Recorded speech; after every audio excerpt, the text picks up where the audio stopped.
Abraham ને હાથે પરમેશ્વરનો વાયદો।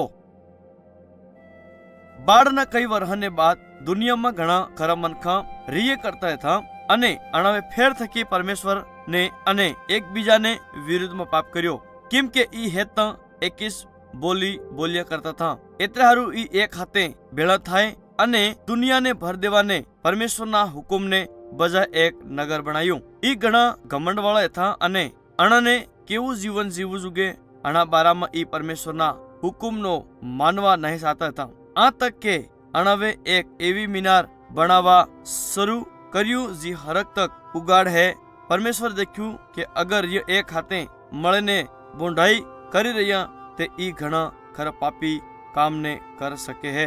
એટલે હારું પરમેશ્વરે અણાની બોલીને ઘણી અલગ અલગ બોલીમાં બદલ દીધી અને અણમનખાને હેતી દુનિયામાં ફેલાવ દીધા। જણા નગરને અણાવે ભણાવવું શરૂ કર્યું ઇતે બાબેલ કહેવાયું, જેનો મતલબ હે ગડબડી। કઈ હોવરહને બાદ પરમેશ્વરે અબ્રાહમ નામનો એક આદમી થકી વાત કરી। પરમેશ્વરે એને થકી કીધું આપણા દેશ અને પરિવારને છોડીને આના દેશમાં જતો રહે, જી હું તને વતાડું। હું તને આશીષ આલે અને તને થકી એક મોટી જાતિ બનાવે। હું તારા નામ ને મહાન કરે। જી તને આશીષ આલે હે હું એને આશીષ આલે અને જી તને હરાપાલ હે એને હરાપાલે। તારે ખાतिर દુનિયાના હેતી જાતિએ આશીષ લે। અતઃ અબ્રાહમે પરમેશ્વરની વાત માની અને આપણે હેત સેવક આપણી હેતી ધન ને હાથે આપણી બજેર સારે ને લીધી અને ઘણા દાડાને કનાન દેહમાં જાતો રહ્યો, જી પરમેશ્વર એને દેખાડ્યો થો।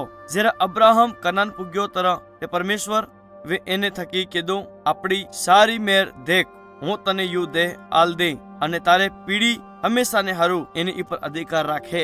ત્યારે અબ્રાહમ અણા દેહમાં વહી જો। મલકીસદેક નામનો એક આદમી હતો જી ખાસ પરમેશ્વરનો યાજક હતો।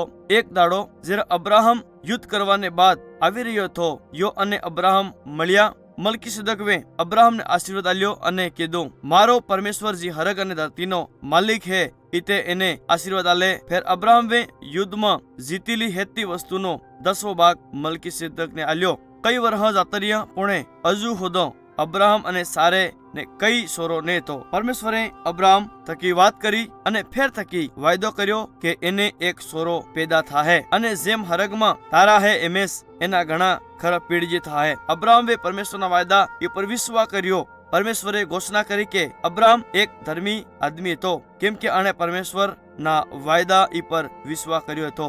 તરફ પરમેશ્વરે અબ્રાહમ થકી એક વાયદો કર્યો। સાધારણ રૂપ થકી એક વાયદો બે પાર્ટીને વિશ્વમાં એકબીજાને હારું કામને કરવાનો એક સમજવારી થાય। પરમેશ્વરે અબ્રાહમ થકી ઈ વાયદો તરક કર્યો થો જ્યારે અબ્રાહમ હૂતો થો, પણ ઈ તે હેત બી પરમેશ્વરને હમળે શકતા હતા। પરમેશ્વરે કીધું હું તારા શરીર થકી પેદા કરીને તને તારો એક નિજ ખુદનો સોરો આલે। હું તારે જાતિનો યુ કનાન દેશ આલો હે, પણ હજુ હુદો અબ્રાહમને કોઈ સોરો ને હતો।